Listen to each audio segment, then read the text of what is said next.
एक बार की बात है, एक दिन कृष्णा काम के बाद घर जा रहा होता है।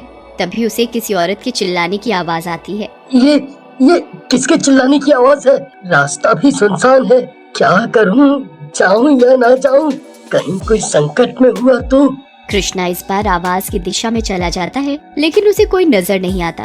बड़ी अजीब बात है, आवाजें इतनी आ रही हैं, लेकिन दिखाई कोई नहीं दे रहा। कहीं कोई भूत या चुड़ैल का चक्कर तो नहीं? तभी उसकी नजर एक चमकती हुई चीज पर पड़ती है। जैसे ही वो उस चमकती चीज के पास पहुंचता है, उसकी आंखें खुली खुली रह जाती हैं। अरे बाप रे, ये तो सोने का मुकुट है। ये तो बहुत महंगा होगा, लेकिन इतनी रात को इसे यहाँ किसने फेंका? कुछ देर सोचने के बाद कृष्णा उस मुकुट को उठा लेता है और अपने घर ले जाता है। घर पर उसकी पत्नी नमिता मुकुट देखकर खुश हो जाती है और कृष्णा उसे मुकुट के बारे में पूरी बात बताता है। अरे वाह वाह, मजा आ गया। पता है जी, ये मुकुट कितने का है? पूरी जिंदगी हम दोनों कमाते तो भी इतना पैसा नहीं जमा कर पाते। मजा ही आ गया। लेकिन कृष्णा के मन में कुछ और ही चल रहा होता है। वो नमिता से बोलता है, नमिता, तुम ज्यादा लालची मत बनो, ये हमारा नहीं है। मैं कल इसे पुलिस को दे दूंगा।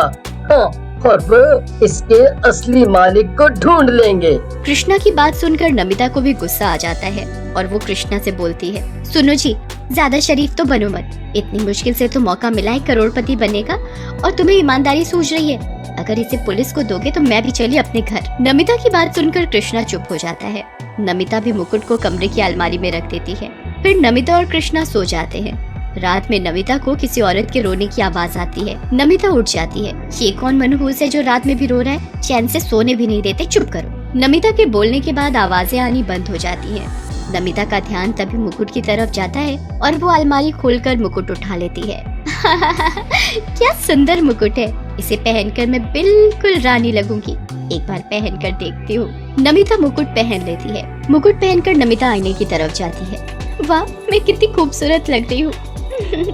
बिल्कुल किसी रानी की तरह। तभी उसे आईने में चुड़ैल दिखती है। नमिता पलट कर देखती है। चुड़ैल गायब हो जाती है और उसे कोई नहीं दिखता। क्या मेरे पीछे कोई खड़ा था क्या? मुझे ऐसा क्यों लग रहा है जैसे कोई मेरे पीछे था? फिर नमिता भी मुकुट रख कर सो जाती है। तभी एक चुड़ैल आती है और सोते हुए नमिता और कृष्णा को घूरने लगती है। अगली सुबह कृष्णा के जाने के बाद नमिता उस मुकुट को दोबारा अलमारी से निकालती है और पहन लेती है। लेकिन इस बार जैसे ही नमिता वो मुकुट पहनती है, उसे जोर जोर से चक्कर आने लगते हैं। उसकी आंखें लाल होने लगती हैं और उसके सामने एक चुड़ैल आकर खड़ी हो जाती है। चुड़ैल बिल्कुल महारानी जैसी लग रही होती है। तुम कौन हो और मेरे घर में कैसे आई? मैं इस मुकुट की असली मालकिन हूँ और तूने मेरा ही मुकुट रखा है।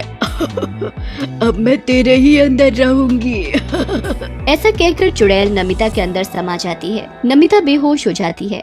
थोड़ी देर बाद जब नमिता को होश आता है तो वो महारानियों की तरह मेकअप करके तैयार हो जाती है और सोने का मुकुट पहन लेती है। कृष्णा काम से वापस आता है तो नमिता को यूं तैयार देखकर हैरान रह जाता है। अरे क्या हो गया है नमिता तुम्हें? ऐसे कैसे तैयार हो गई? हैं? कहीं जा रही हो क्या? और ये सोने का मुकुट क्यों पहना है? क्यों मुकुट पहना हुआ है? अरे मेरा मुकुट है, मैं नहीं पहनूंगी तो कौन पहनेगा? और मैं महारानी हूँ, तैयार नहीं होंगी क्या? अब तुम मेरा मूड खराब मत करो और जाओ यहाँ से। नमिता की बात सुनकर कृष्णा को गुस्सा आ जाता है और वो नमिता से बोलता है, अरे मूर्ख औरत, इतना महंगा मुकुट पहनकर घर पर बैठेगी तो लोग तेरे साथ साथ मेरी गर्दन भी काट देंगे, इसलिए ये मुकुट उतार कर रख दे। हाँ। लेकिन नमिता कृष्णा की बात पर ध्यान नहीं देती और मुकुट पहने रहती है। उसी रात जब कृष्णा सो रहा होता है, नमिता अपने बिस्तर से उठती है और अपना मुकुट पहनकर घर के बाहर चली जाती है। वो गांव में घूम रही होती है, तभी टिंकू और राणा नाम के दो आवारा उसे देख लेते हैं।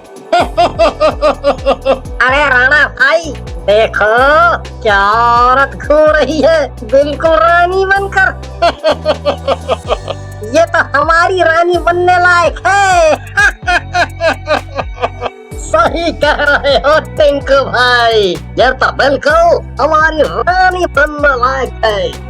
चलो उसके पास। ऐसा कहकर टिंकू और राणा नमिता के पीछे पहुंचकर उसे आवाज लगाने लगते हैं। अरे हो, तेरा ध्यान किधर है? तेरा हीरो इधर है। रानी जी जरा हमारी तरफ भी देख लो। टिंकू का गाना सुनकर नमिता उनकी ओर पलटती है। वो चुड़ैल बन चुकी होती है और वो उन दोनों से बोलती है तुमने पुकारा और हम चले आए, तुमने पुकारा और हम चले आए, जान तुम्हारी लेने आए रे। ऐसा कहकर चुड़ैल उन दोनों को मार डालती है। मेरे बदले की शुरुआत अच्छी हुई है, अब धीरे धीरे सबको मार डालूंगी। फिर चुड़ैल वापस नमिता का रूप बदलकर घर में जाकर सो जाती है। इसके बाद कई दिनों तक ऐसा ही चलता रहता है। नमिता रोज चुड़ैल का रूप बनाती और किसी न किसी गांव वाले को मार डालती। एक रात जब नमिता चुड़ैल बनकर गांव में जा रही होती है, कृष्णा उसका पीछा करने लगता है और उसे चुड़ैल के रूप में देखकर डर जाता है। अरे मर गया रे, मेरी बीवी तो चुड़ैल निकली। अरे मैं तो जीते जी विधवा हो गया। ये क्या हो रहा है? अब मैं क्या करूं? मैं क्या करूं? तभी चुड़ैल बनी नमिता एक गांव वाले को मार डालती है। ये देखकर कृष्णा और डर जाता है। ये क्या कर रही है नमिता? इसने तो गांव वाले को मार डाला। लगता है बाकी के गांव वालों की मौत में भी इसी चुड़ैल का हाथ है जो नमिता के भीतर है। मुझे कुछ करना होगा। हाँ, मुझे कुछ करना होगा।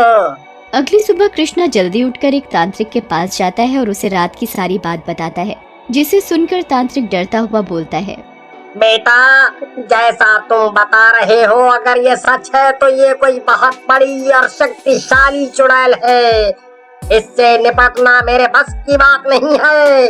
हाँ, मेरे गुरु हैं कालू बाबा, वही इस चुड़ैल से निपट सकते हैं। तुम उनके पास चले जाओ, लेकिन वो बहुत दूर रहते हैं। कितने भी दूर हो बाबा, मैं अपनी पत्नी की जान बचाने के लिए उनके पास जरूर जाऊंगा। बस आप मुझे उनका पता दे दीजिए। फिर कृष्णा तांत्रिक से कालू बाबा का पता लेकर उन्हें लेने के लिए चला जाता है।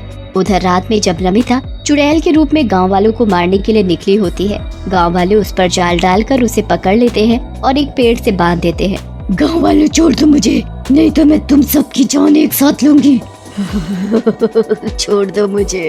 अरे वाह, ये सही है। चोरी और ऊपर से छीना जोरी। एक तो हमें ही मार रही है और हमें ही धमका रही है।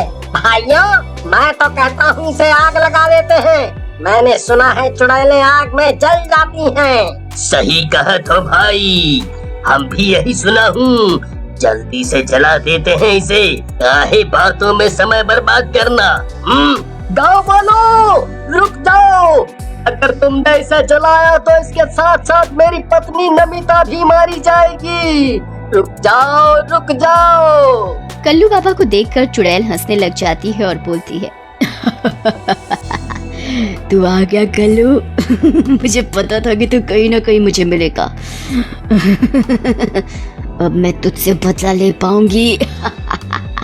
चुड़ैल को यूं हंसते देख गांव वाला बोलता है, चुड़ैल जी, आप कल्लू बाबा को जानती हो क्या? पर आपको इनसे क्या बदला लेना है? ये कोई बाबा बाबा नहीं है, ये तो पाखंडी चोर और हत्यारा है। मैं रूपनगर की महारानी रूपमती हूँ। इस दुष्ट ने खजाने के लालच में मुझे और मेरे परिवार को मार डाला और सारा खजाना लेकर भाग गया। तब से मैं इसे ही ढूंढ रही थी।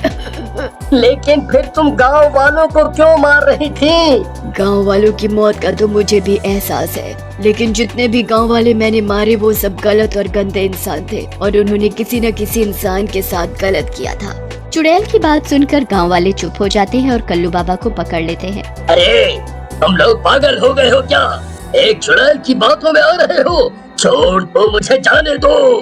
तब तक कृष्णा चुड़ैल की रस्सी खोल देता है। चुड़ैल आजाद हो जाती है और कल्लू बाबा को मार डालती है। कृष्णा, तुम ये मुकुट मेरे सर से उठाकर तोड़ दो। इसके तोड़ते ही मैं यहाँ से आजाद हो जाऊंगी और तुम्हारी पत्नी भी ठीक हो जाएगी और इस सोने को तुम गांव वाले आपस में बांट लेना। जैसे ही कृष्णा मुकुट तोड़ता है, चारों तरफ जोर जोर से हवाएं चलने लगती हैं और चुड़ैल गायब होने लगती है। थोड़ी ही देर में चुड़ैल पूरी तरह से गायब हो जाती है और नमिता भी ठीक हो जाती है।